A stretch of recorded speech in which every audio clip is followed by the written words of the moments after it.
You might be wondering, what is this young lady doing shamelessly on the dance floor? Well, sit back and relax, grab a popcorn while you uncover the mystery of how it all started.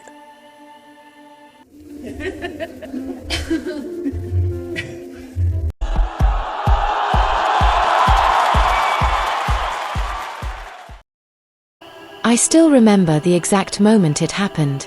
It was around 11:37 p.m. on a Friday night. The video went viral within minutes.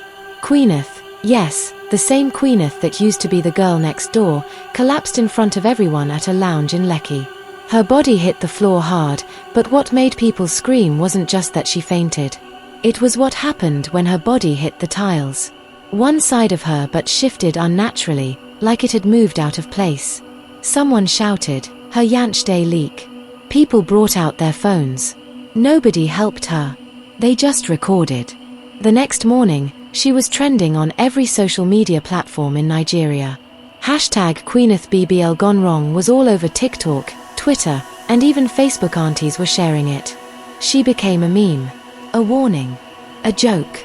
But before that moment, she was just like any other 24-year-old girl in Lagos, trying to find her place in a world that constantly tells you you're not enough. If you're watching this and your jaw dropped, you're not alone. There's more to Queeneth's story than what you saw online.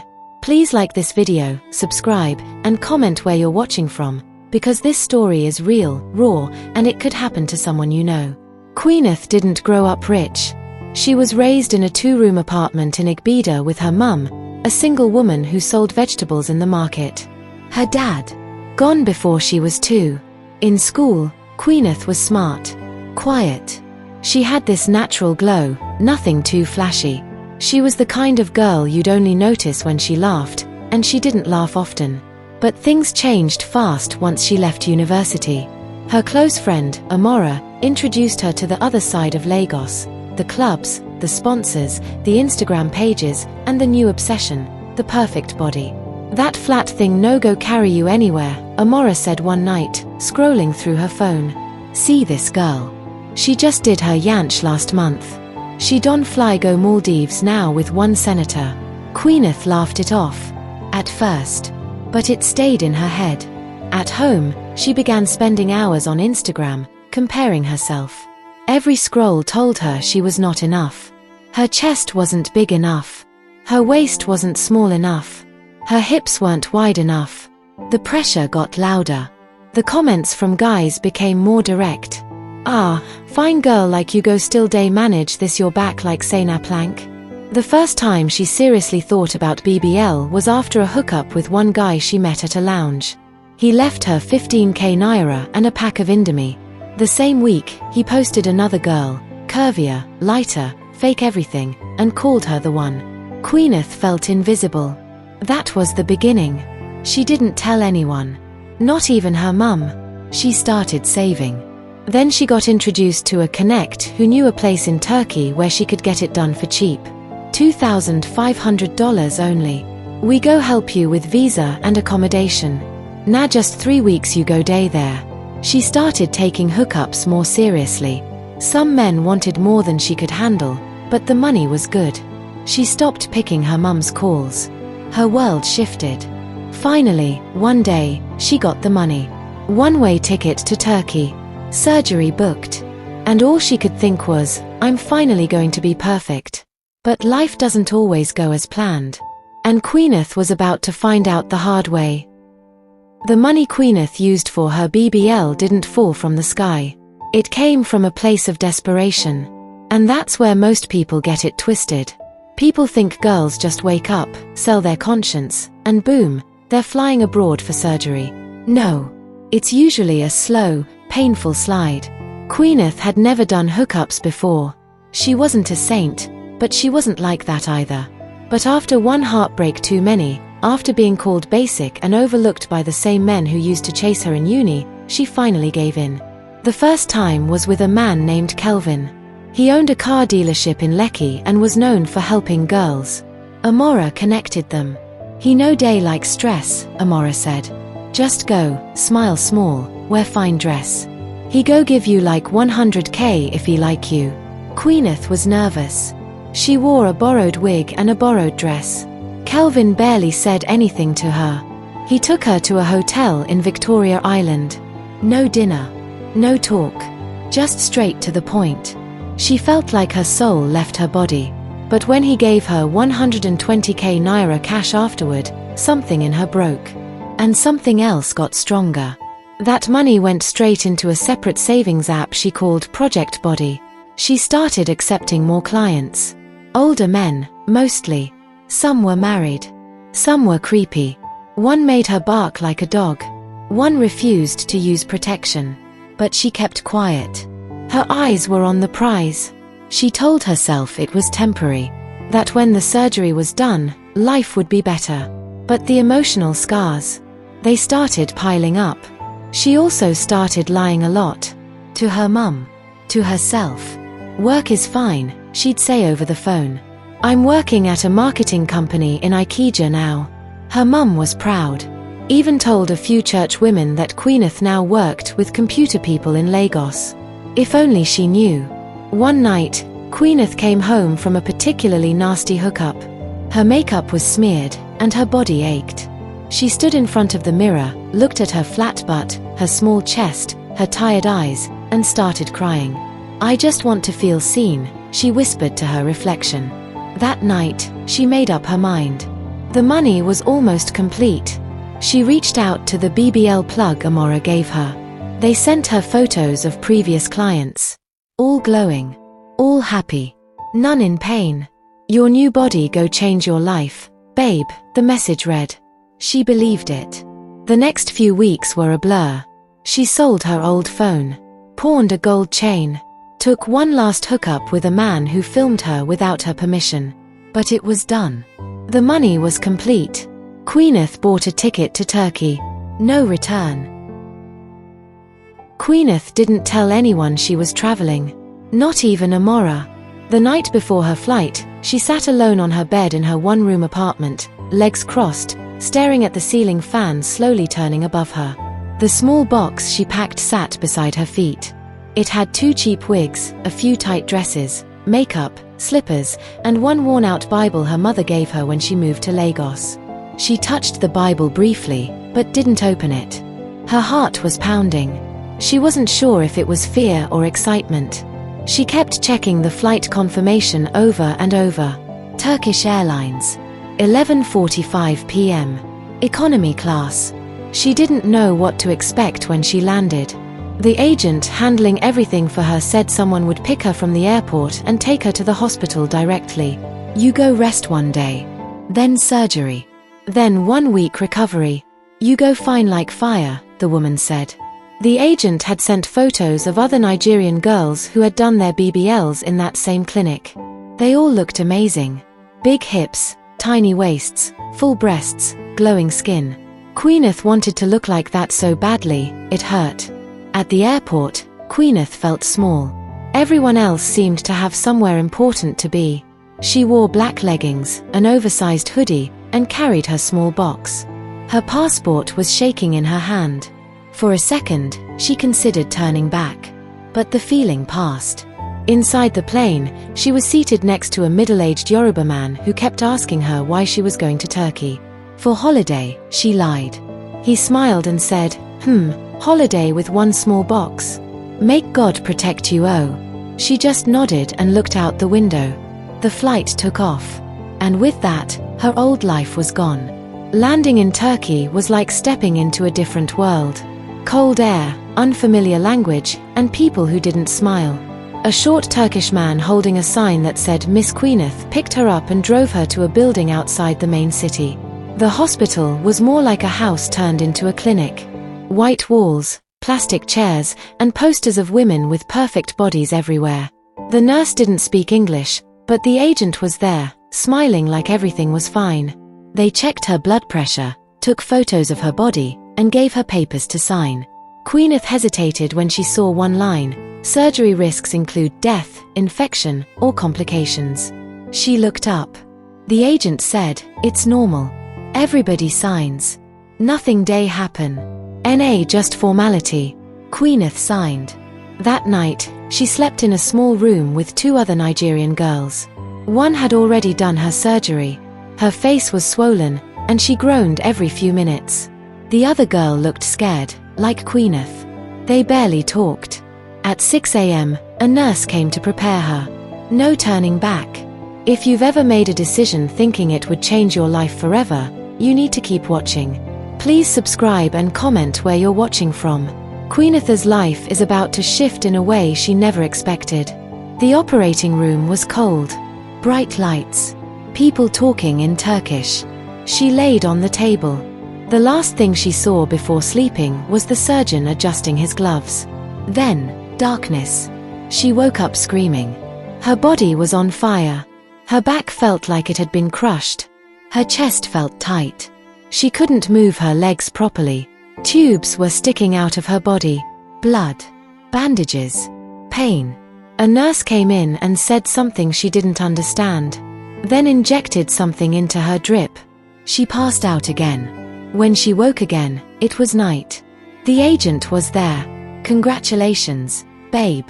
You made it. You go love your new body when the swelling go down. But Queeneth didn't feel new. She felt broken. Queeneth stayed in the clinic for 8 more days. At first, she thought the pain would get better. It didn't. Every time she moved, it felt like knives were cutting her from the inside. She couldn't sit. She couldn't sleep properly. The nurses barely spoke English, so when she tried to ask for help, they just nodded or gave her another painkiller. Her body was swollen in strange places. Her stomach looked tight and bruised. Her hips were massive, uneven, and hard to the touch. Her breasts felt sore and heavy. When she asked the agent about it, the woman smiled and said, "Babe, that's how it looks at first. Give it time. You go love 'em die." But Queeneth didn't love it. She didn't even recognize herself. The 2 other girls in her room left before her. One of them left smiling, taking mirror selfies and dancing. The other left crying, limping into a waiting car. Queeneth started to feel dizzy often. The drip helped a little, but she was sweating too much at night, and her urine smelled strange. Still, the clinic discharged her and told her she was fine. The agent dropped her at a small hotel nearby. "Just rest here for 1 week, then go back to Niger. Try no stress yourself. I go check on you later." She never came back. Alone in the hotel room, Queeneth started to feel worse. The wounds on her sides leaked yellow fluid. Her back was stiff. Her legs were swelling. She called the agent, no answer. She messaged the clinic, no reply. She wanted to cry, but crying made her chest hurt more. She was running out of money too. She had planned for 1 week recovery, not this. The food in Turkey was strange. She couldn't even eat most of it. She lived on crackers and Coke for 2 days straight. On day 4 in the hotel, she collapsed in the bathroom. She hit her shoulder on the sink, but she couldn't even scream. Her body just gave up. The hotel staff called an ambulance. At the hospital, they ran tests and told her she had a serious infection. They said something about fat necrosis and internal fluid buildup. She didn't understand the words, but she understood the fear in their voices.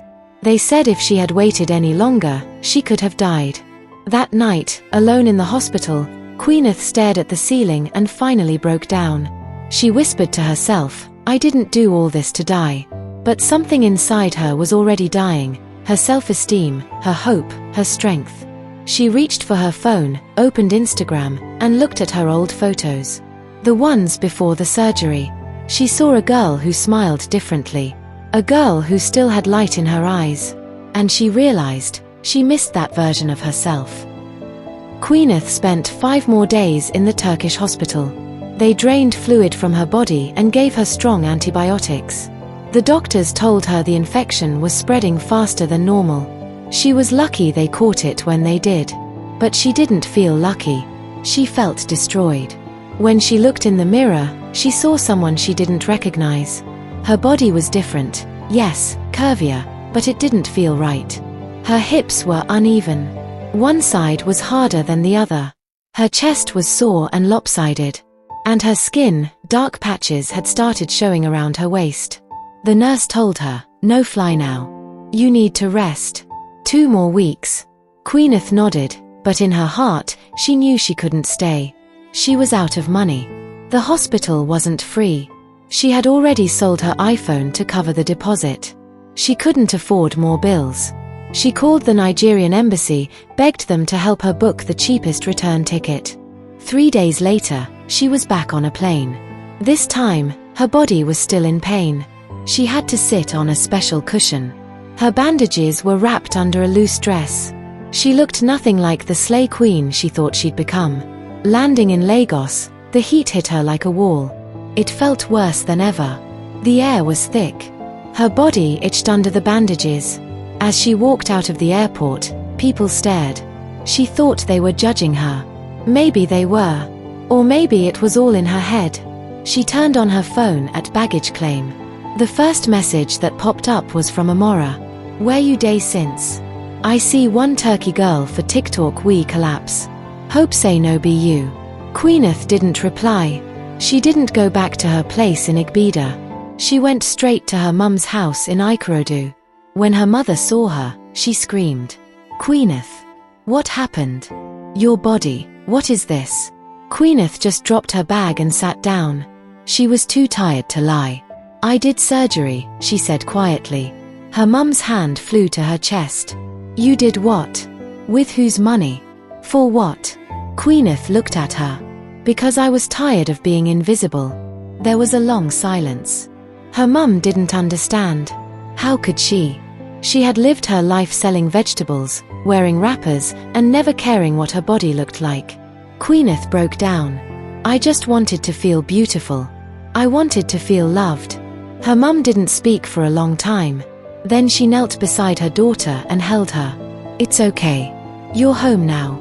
You'll heal. But healing didn't come easy. The pain remained. So did the swelling. She couldn't wear jeans. She couldn't sit for long. She couldn't even sleep well. Some nights, she bled through her bandages. The local clinic gave her more antibiotics, but the nurse shook her head and said, Who do this work for you? No clean at all. Queeneth tried to hide indoors, but word started spreading in the neighborhood. She? The one we go do BBL? People stared. Some mocked her. Others whispered. Her cousins stopped visiting. Former friends didn't call. Even her Instagram followers dropped. In less than a month, the new body that was supposed to give her a better life had given her nothing but shame. The worst part? She couldn't even afford to fix it. One Lagos doctor quoted her over 4.5 million naira for corrective surgery. She didn't even have 4,500 naira to her name. So she stayed home. Every day. In pain. Alone. And that's when she realized something deep. She had sacrificed everything for attention that never lasted. Nobody told Queeneth what life would really be like after a botched BBL. They only show you the before and after pictures. They don't show you how you can't sit for more than 15 minutes without burning pain. How you sleep on your stomach for weeks. How every step feels like you're dragging your body through fire. They don't tell you about the smells, the constant sweating, the open wounds, or the infections that don't stop even after 100 antibiotics. And definitely, no one told Queeneth that the same people hyping her decision before would be the first to ghost her afterward. It had been almost a month since she returned to Nigeria. She barely left the house now. The few times she went outside to buy something or just sit in front of the compound, people stared too much. Once, a little girl pointed at her and asked loudly, "Mummy, why that auntie walk like robot?" Her mother shished her, but Queeneth had already heard it. She limped back into the house, slammed the door, and cried on her bed for hours. She tried calling Amora one evening. The line rang once and cut. She tried again, switched off. The same girl who once convinced her that surgery was the key to freedom was now avoiding her like a plague. Queeneth scrolled through her chat history with Amora, reading their old messages. One in particular stood out. "Omo, once you do this surgery, life goes sweet like sugar." That message hurt more than any injection. At night, Queeneth would lie down, look at the ceiling, and ask herself, was I really that desperate? And the truth was, yes, she was. But now, she was also broke. damaged, and alone. Her mum was the only one who stayed by her side. Every day she helped Queeneth clean her wounds, change bandages, and boil hot water to mix with Dettol. She even stopped going to the market just to care for her daughter. But Queeneth could see the sadness in her eyes. She wasn't judging, but she was broken too. One afternoon, Queeneth caught her mother sitting on the veranda, whispering prayers and crying softly. "God, Abeg, don't let my pekin die like this." That moment shattered Queeneth more than anything else. Later that week, Queeneth tried to check her Instagram again. Her last post, the one from Turkey Airport before the surgery, had hundreds of comments. Not the kind she expected. Fake body, fake life. Another slay queen looking for free lunch. Na Mew Mew Day carry one way go Turkey. Where you day now? Still alive. She deleted the post. Then deactivated her account. Her online life had betrayed her. At that point, she thought about ending it all. Just disappearing. Not dying, but leaving. Maybe run to the village. Or maybe just vanish into a place where nobody knew her. But every time she stood up to pack, her body reminded her she wasn't even strong enough to walk far. She was stuck. One night, after another painful attempt to sleep, she sat up, picked up a mirror, and stared at her body. The scars. The discoloration. The uneven hips. The tiny dents in her skin. The reminder that she had once traded everything for nothing. And yet, somehow, she was still breathing. That had to count for something. Queeneth was lying on the veranda one hot afternoon, trying to catch some air. Her mum had gone to the market after 2 weeks of staying home, and the house felt unusually quiet. She closed her eyes and tried to ignore the dull pain in her back. That's when her old neighbor, Uche, came over to say hello. "Queeneth." "Long time," he said, holding a plastic bag of bread and coke. "Nauic for that TikTok video, ABI?" Queeneth's stomach tightened. She looked away. He laughed awkwardly. "No vex. I just day talk. You know say things day fly online." He sat on the short wall beside her. She didn't answer. She wanted him to leave. Then he said something that made her open her eyes wide. "You know say Amora Don do her own BBL twice, ABI?" Queeneth sat up. "What?" Uche nodded. "Yes now. That girl you day follow Waka. She do the first one for Ghana. E-shift. Why she no day sit for long. She fly again last month go Dubai. This one clean." Queeneth was speechless. Uche added, "But the gist be say, she no pay for Queeneth frowned. "How? She day with that biggle Haji. You know no? The man pay. She day live for one estate now for Chevron. She no day pick old friends calls again." Later that night, Queeneth went to dig through her messages again. Amora's last voice note replayed in her ears. Small girl like you suppose run this Lagos. You get the face. Just add the body." But now, it all made sense. Amora had a backup. She had someone funding everything.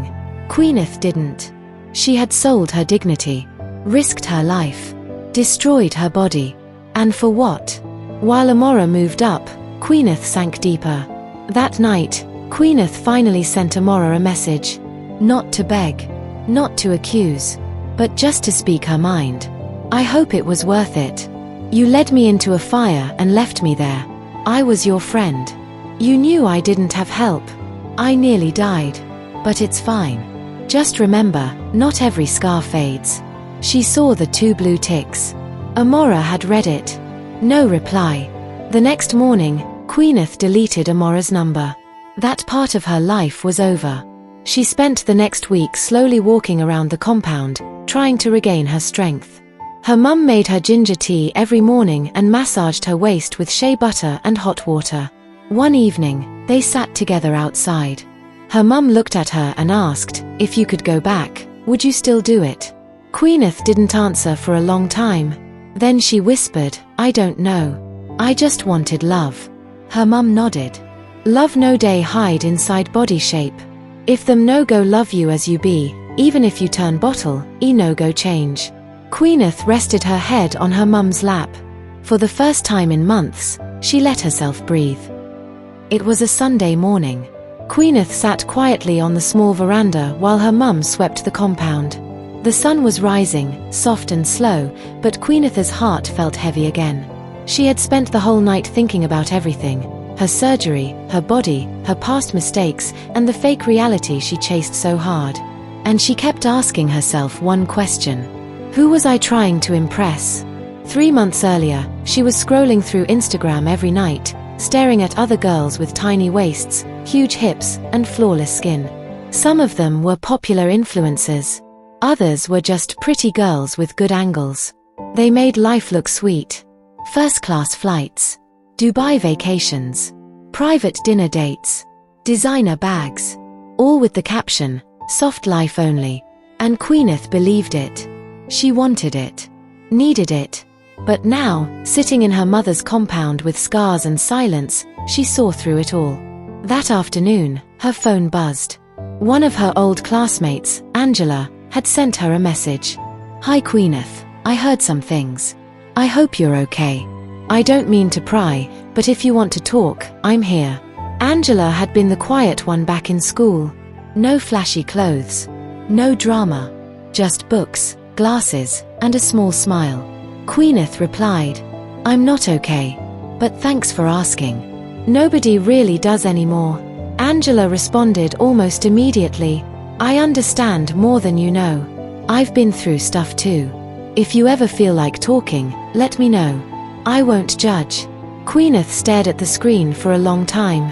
It had been weeks since someone asked how she felt without expecting gossip or drama. Angela's message felt different. She typed, "Let's talk." Later that day, Queeneth and Angela spoke on a voice call. Angela told her how she had gone through depression after uni. How she once tried to bleach her skin to feel more beautiful. How she lost herself trying to meet society's standards. "I didn't do surgery," Angela said, "but I harmed myself in other ways. We're all trying to survive something." Queeneth cried. Not because Angela was trying to make her feel better, but because, for the first time, she felt seen, not for her body, not for her mistakes, but as a person. That same night, Queeneth did something she had avoided since returning from Turkey. She looked at herself in the mirror. Slowly. Honestly. She saw the dark scars around her hips, the stretch marks that deepened after surgery, the discoloration on her waist, and the swollen side that never healed properly.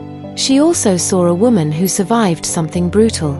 She didn't like what she saw, but for the first time, she didn't hate it either. The next morning, she opened her notes app and began writing something she titled, "The Price of My BBL." The words came out slowly at first, then faster, like they had been waiting at the back of Queeneth's throat for months. She typed for hours. She wrote about the first man she slept with for money, about the lies she told her mother, about the airport in Turkey, the cold clinic, the surgery, the moment she woke up and knew something was wrong, the pain, the fear, the infection, the loneliness. She wrote it all. Not to blame anyone, not even Amora, but to finally say it. She titled it, "The Price of My BBL, a true story from a Nigerian girl who thought surgery would save her." The next day, she posted it anonymously on a women's lifestyle blog that accepted real stories. She didn't add pictures. She didn't say her name. But she didn't hold back. She expected silence. But the opposite happened. By evening, the story had over 12,000 reads. By midnight, it was all over WhatsApp groups. People started commenting. Women from all over Nigeria, Lagos, Enugu, Port Harcourt, even abroad. Some said, "This could have been me.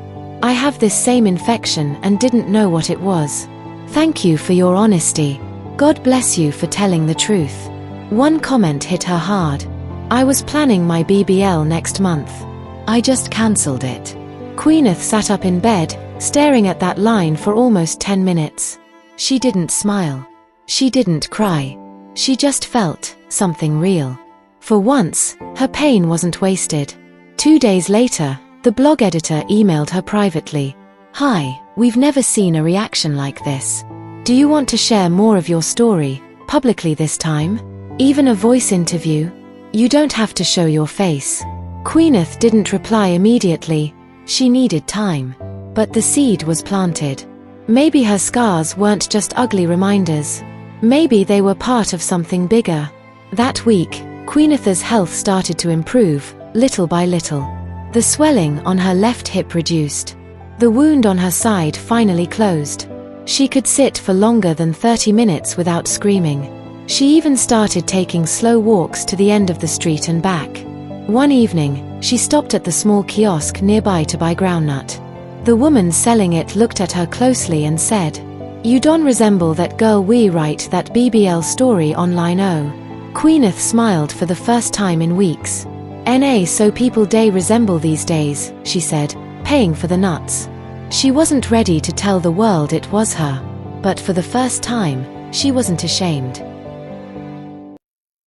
A week after Queeneth's story went viral, something strange started happening. People began messaging her, not with insults or mockery, but with respect. With gratitude. Some wanted advice. Others just wanted to talk to someone who understood what they were going through. There was a girl from Port Harcourt. Her message read, "I did a BBL in Ghana last year. Mine didn't go well either. I've been hiding it. I feel so alone. But your story made me feel seen. Thank you." Queeneth responded. Not with anything fancy. Just a simple, "I understand. I'm healing too." One day at a time. More messages poured in. A girl from Kenya. Another from South Africa. One from Canada. They weren't asking her how to get a curvy body. They were asking how to survive after chasing one. Queeneth started writing more. She didn't try to sound smart or deep. She just wrote the truth. Sometimes it was messy, sometimes emotional, but it was always real. And people kept reading. She even opened a new Instagram account, not for pictures, but for her posts. She called it @ Healing with Queen.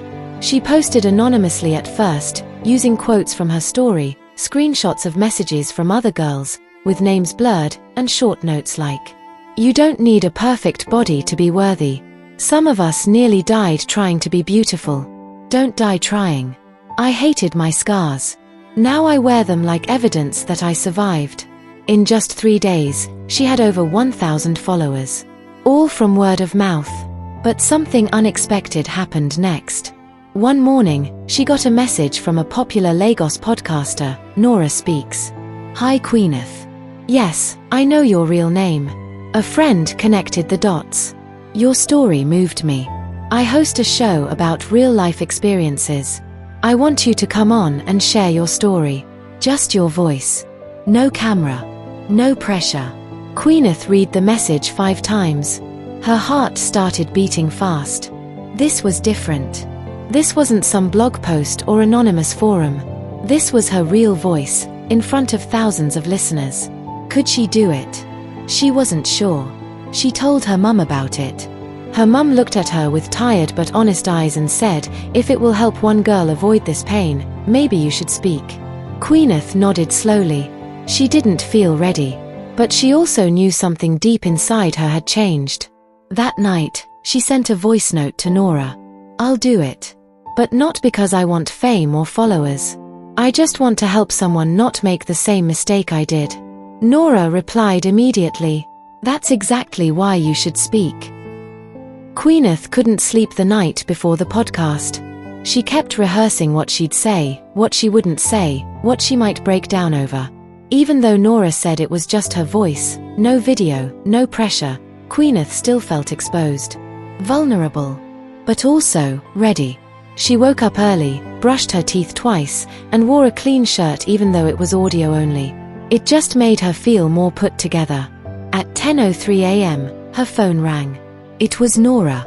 "Hi Queeneth. Just take your time. Speak from your heart. That's all we ask." The mic came on. The red light blinked. And Queeneth spoke. She talked about the pressure to look a certain way. About Instagram. About how people mocked her for being too straight, not thick enough, too flat. She explained how one friend hyped her into doing a BBL. How she sold her belongings to afford it. How she thought she would come back a bad baddie but ended up in a hospital, nearly losing her life. She described the pain, the bleeding, the guilt, the shame. But she also talked about the recovery, the message from Angela, the blog post, the new Instagram page, the strangers who became her sisters in healing. Nora was silent most of the time, letting her speak. But at the end, she asked, if you could speak to the girl you were before the surgery, what would you tell her? Queeneth took a long breath. Then she said, you are not invisible. You are not unfinished. You don't need to fix what was never broken. Silence. Then Nora's voice, soft and moved. Thank you, Queeneth. You've done something powerful today. The podcast episode dropped that same evening. Within 2 hours, it hit over 15,000 views. People commented. Women reposted. Men listened. Some were angry. Some were inspired. Some were shocked. The hashtag #HealingWithQueen started trending.